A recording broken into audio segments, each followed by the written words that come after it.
முருகப்பெருமானுக்கு பல நாமங்கள் இருந்தாலும் முருகா என்கின்ற திருநாமத்திற்கு மிகுந்த மகிமைகள் உண்டு. ஒருமுறை கங்கை கரையிலே ஒரு அந்தணர் வாழ்ந்து வந்தார். மிகப்பெரிய தவசீலர். அவருக்கு 7 வயதில் ஒரு மகன் இருந்தான். தன்னுடைய மகனுக்கும் எல்லா சாஸ்திரங்களையும் கற்றுக் கொடுத்தார். மகனும் எல்லாவற்றையும் கற்றுக்கொண்டு அன்போடும் பண்போடும் வாழக்கூடிய வகையிலே வளர்ந்து வந்தான். ஒருமுறை அந்தணர் கேதாரத்திற்கு பயணப்படுவதற்கு முன்பாக அவனுக்கு சில வித்தைகளை எல்லாம் கற்றுக் கொடுத்து கொண்டிருந்தார். அப்பொழுது இந்த மகன் கேட்டானா, அப்பா, இந்த உலகத்திலே பல தெய்வங்கள் இருக்கிறார்கள், இந்த தெய்வங்களுக்கெல்லாம் தலைமையாக இருக்கக்கூடிய தெய்வம் யார் என்று கேட்டானாம். அதற்கு அந்த அந்தண தவசீலர் பதில் சொன்னார், மகனே, இந்த உடம்பிற்கு சிரசாக இருப்பதே சிகைதானே, பிரதானமாக இருப்பது சிகை. அதுபோல வேதங்களினுடைய உச்ச முடிவாக இருக்கக்கூடியது உபநிடதம். அதுபோல பல தெய்வங்கள் இருந்தாலும் இந்த தெய்வங்களுக்கெல்லாம் தனிப்பெரும் தெய்வமாக, தலைமை தெய்வமாக, முழுமுதற் கடவுளாக இருப்பது முருகவேல். ஆகவே முருகா என்கின்ற திருநாமத்தை சொல்லி சொல்லி வந்தோம் என்று சொன்னால் முருகப்பெருமானினுடைய அருள் நமக்கு கிடைத்துவிடும். முருகப்பெருமான் கருணை கடல். 1000 மறைகள் சொன்னாலும் கூட அவனுடைய பெருமையை விவரித்து கூற முடியாது. அப்பேற்பட்ட அருள் உடையவன், அருளை தரக்கூடியவன். இந்த முருகப்பெருமானினுடைய மகிமை அந்த முருகா என்கின்ற திருநாமத்திற்கு உண்டு என்று சொல்லி முருகனினுடைய அந்த அருமை பெருமைகளை எல்லாம் சொல்லிக் கொண்டே வந்தார். இவற்றையெல்லாம் நன்கு உள்வாங்கிக் கொண்டான் மகன். அவர் கேதாரத்திற்கு சென்று விட்டார். அந்த நேரத்திலே ஒரு மன்னன் இந்த குடிலை நோக்கி வந்தான். வந்தவன் அங்கே தந்தை இருக்கிறாரா என்று கேட்டான். தவசீலர் இல்லை என்று சொன்னவுடன் திரும்ப எத்தனித்தான். உடனே அந்த மகன் கேட்டான், வந்தீர்கள், உடனே ஏன் திரும்புகிறீர்கள்? சிறுவனாக இருக்கிறேன் என்று நினைக்கிறீர்களா? ஒரு அறையிலே முழுக்க இருட்டு இருக்கிறது. ஒரு சிறுவன் அதிலே விளக்கு ஏற்றி கொண்டு சென்றார். அந்த இருட்டு அகலாதா? சிறுவன் ஏந்தி கொண்டு வந்தான் என்பதால் அந்த இருட்டு விலகாமல் போய்விடுமா என்ன? விளக்குதானே முக்கியம். என்னுடைய தந்தையார் நான் சிறுவனாக இருந்தாலும் என்னிடத்திலே ஒரு தீபம் ஏற்றி வைத்திருக்கிறார், ஞான தீபம். உங்களுடைய துன்பம் என்கின்ற இருளை அகற்றக்கூடிய தீபம் என்னிடத்தில் இருக்கிறது. அதனால் வந்த காரியத்தை சொல்லுங்கள் என்று கேட்க மன்னனும் மனமகிழ்ந்து தன் வந்த காரியத்தை கூறினான். தான் ஒரு முறை வேட்டையாட காட்டுக்கு போயிருந்த பொழுது குறி தவறி அந்த அம்பானது ஒரு முனிவர் மீது பட்டுவிட்டது. அவர் இறந்து போய்விட்டார். என்னை பிரம்மஹத்தி தோஷம் பிடித்து கொண்டது. இதிலிருந்து விலகுவதற்கு எனக்கு சாப விமோசனம் வேண்டும், பரிகாரம் வேண்டும் என்று வந்தேன் என்று சொன்னான். உடனே மகனும், அவ்வளவுதானா? இதற்கு இதோ நான் உடனே கூறுகிறேன் என்று சொல்லி மன்னனை பார்த்து சொல்ல ஆரம்பித்தான். நீங்கள் இதோ கங்கை நதி இருக்கிறதே, இந்த கங்கை நதியிலே போய் வடக்கு நோக்கி நின்று 3 முறை மூழ்கி எழுந்திருங்கள்.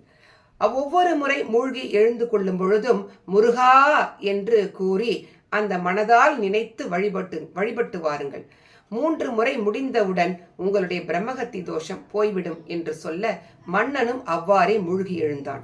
அவனுடைய பிரம்மஹத்தி தோஷம் உடனே விளங்கிவிட்டது. அதனால் மனம் மகிழ்ந்து அவர் தன்னுடைய நாட்டுக்கு சென்றார். மன்னன் அப்புறம் செல்ல உடனே அங்கே வந்தார் கேதார்நாத்திற்கு சென்றிருந்த தவசீலர். தேரினுடைய அடித்தடம் இருப்பதை பார்த்துவிட்டு யார் வந்தது, என்ன காரியம், என்ன காரணம் என்றெல்லாம் கேட்டார், விசாரித்தார். மகனும் நடந்ததையெல்லாம் சொன்னான்.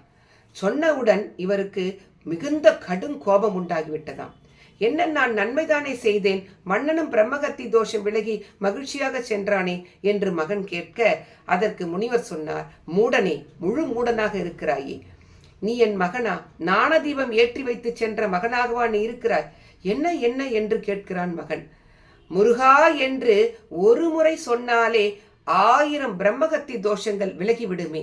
ஆனால் நீயோ மன்னனுக்கு 3 முறை முருகா என்று சொல்லும்படியாக செய்து விட்டாயே, இது என்ன நியாயம்? இப்படி முழு மூடனாக நீ இருந்துவிட்ட காரணத்தால் இந்த ஜென்மத்தை விடுத்து நீ காட்டிலே போய் வேடனாக பிறக்க கடவது என்று சாபமிட்டு விட்டார். மகன் மனம் வருந்தி தந்தையிடத்திலே மன்னிப்பு வேண்டினான். அதனாலே மனம் மகிழ்ந்து அவனுக்கு ஒரு சாப விமோசனத்தை தருகிறார். அடுத்த ஜென்மத்திலே நீ வேடனாக பிறந்தாலும் முருகனினுடைய திருநாமமாகிய குகன் என்ற பெயரோடு நீ விளங்குவாய். அந்த நேரத்திலே திருமால் 10 அவதாரங்களிலே ராமனாக அவதாரம் எடுத்து வருவார். ராமன் வந்து காட்டிலே உன்னை சந்தித்து உன்னோடு நண்பனாகி, அது மட்டுமல்ல அதற்கு மேலே ஒருபடி மேலே போய் தன்னுடைய சகோதரர் 4வரோடு சேர்த்து 5வரானோம் என்று உன்னையும் சகோதரராக ஏற்றுக்கொண்டு அருள் புரியக்கூடிய பாக்கியத்தை நீ பெறுவாய் என்று சாப விமோசனத்தையும் அளித்தருளினார் அந்த தவசீலர்.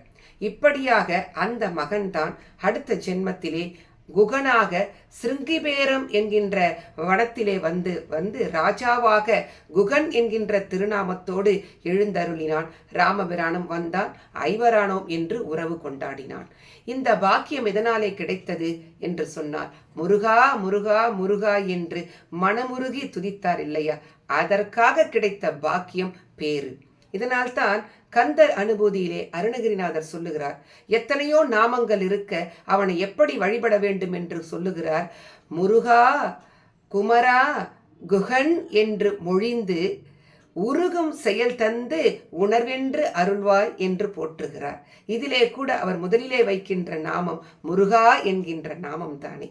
அப்படிப்பட்ட அந்த முருகன் நாமத்தை இந்த கந்த சஷ்டி தினங்களிலே விரதம் இருக்கின்ற காலத்திலே நாம் சொல்லி வேறெதுவும் சொல்ல வேண்டாம்.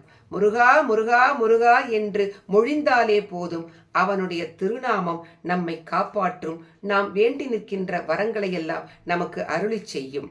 ஆகவே முருகா என்று சொல்லுவோம். வாருங்கள் நேயர்களே, முருகனினுடைய அருளாலே வாழ்க்கையை வாழ்ந்து காட்டுவோம். நன்றி.